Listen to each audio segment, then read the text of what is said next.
রাশিয়াকে ঠেকানোর উদ্দেশ্যে যে সময়ে ন্যাটোর জন্ম সে সময় মাত্র আত্মপ্রকাশ করেছে পিপলস রিপাবলিক চীন। পশ্চিমারা ভাবতেই পারেনি সংস্কার নিয়ে মাথা ঘামানো সেই রাষ্ট্রটি একসময় তাদের সবচেয়ে বড় প্রতিদ্বন্দ্বী হয়ে উঠবে। সামরিক শক্তিতে যুক্তরাষ্ট্রকে এখন পাল্লা দিচ্ছে শি জিনপিং এর দেশটি। এশিয়া আফ্রিকা ছাড়িয়ে চীনের সমরাস্ত্র এখন পৌঁছে গেছে ইউরোপে। সম্প্রতি ইউরোপের দেশ সার্বিয়া নিজেদের প্রতিরক্ষায় মোতায়েন করেছে চীনা আকাশ প্রতিরক্ষা ব্যবস্থা। এমনকি এই অস্ত্রকে নিজেদের সবচেয়ে বড় হাতিয়ার দাবি করছে বেলগ্রেড। আর ন্যাটো বলয়ে চীনা এই অস্ত্র মোতায়েনে হইচই পড়ে গেছে পশ্চিমা দুনিয়ায়।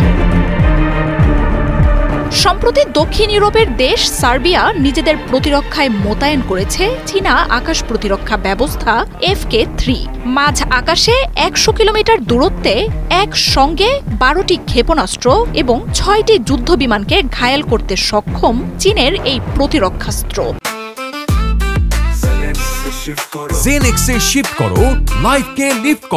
সার্বিয়ায় পাঠানো এই আকাশ প্রতিরক্ষা ব্যবস্থাটিতে রয়েছে command centre, missile launcher, radar এবং লজিস্টিক সাপোর্ট ভেহিকেল। প্রতিরক্ষা ব্যবস্থাটির ক্ষেপণাস্ত্রগুলো শব্দের চেয়ে 6 গুণ দ্রুত ছুটতে পারে। অ্যান্টি জ্যামিং প্রযুক্তি থাকা ডিফেন্স সিস্টেমটি দ্রুত সিদ্ধান্ত নিতেও সক্ষম।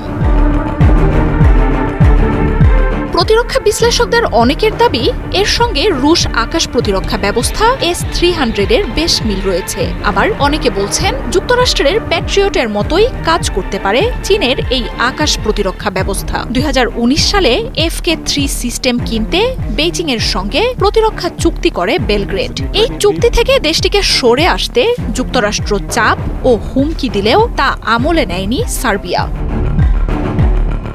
নিজেদের স্পর্শকাতর স্থাপনা সুরক্ষায় সার্বিয়া এরই মধ্যে ক্ষেপণাস্ত্রটির মোতায়েন শুরু করেছে। প্রতিরক্ষা ব্যবস্থাটির সর্বোচ্চ কার্যকারিতা নিশ্চিতে চীন থেকে প্রশিক্ষণও দেওয়া হয়েছে সার্বিয়ার সেনাদের। এরই মধ্যে চীনের এই প্রতিরক্ষা ব্যবস্থাটিকে নিজেদের সবচেয়ে বড় হাতিয়ার বলে ঘোষণা দিয়েছে সার্বিয়া।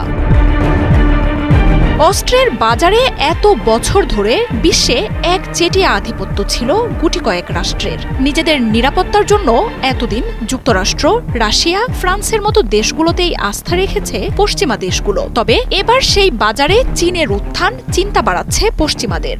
বহু আগে থেকেই এশিয়ায় বাংলাদেশ, পাকিস্তানের মতো দেশগুলো চীনের অস্ত্রের উপর নির্ভরশীলতা বাড়িয়েছে। তবে এবার ইউরোপের দেশগুলোতে চীনের পৌঁছে যাওয়া উদ্বিগ্ন করে তুলেছে। পশ্চিমাদের তুলনায় চীনের অস্ত্র ব্যয় সাশ্রয়ী এবং লাইটওয়েট। এছাড়াও সর্বাধুনিক প্রযুক্তি ব্যবহার করায় দ্রুত তা অন্য দেশগুলোরও ভরসা হয়ে উঠতে পারে বলে শঙ্কা পশ্চিমাদের। যুক্তরাষ্ট্র ও ন্যাটোর চিন্তা রয়েছে আরও কারণ। সার্বিয়ায় চীনা যে রাডার সিস্টেম রয়েছে তা ব্যবহার করে বেলগ্রেড অনায়াসেই ন্যাটোর যুদ্ধবিমানের গতিবিধির ওপর নজর রাখতে পারবে। সম্ভাব্য যে কোনো যুদ্ধে এটি বিপদের কারণ হয়ে উঠতে পারে। যুক্তরাষ্ট্রের ক্ষমতায় এসেছেন ডোনাল্ড ট্রাম্প। ইউরোপীয়দের নিরাপত্তা দিতে ন্যাটোতে যুক্তরাষ্ট্রের ব্যয় নিয়ে এরই মধ্যে জোট ছাড়ার হুমকি দিয়ে রেখেছেন তিনি। ইউরোপে চীনের অস্ত্র প্রবেশের এমন জটিল মুহূর্তে ট্রাম্পের এই বার্তায় রাশিয়ার পাশাপাশি এবার চীনের ভয়ও আতঙ্কে ফেলেছে ইউরোপ নেতাদের। মার্জিয়া উপমা, ৭১।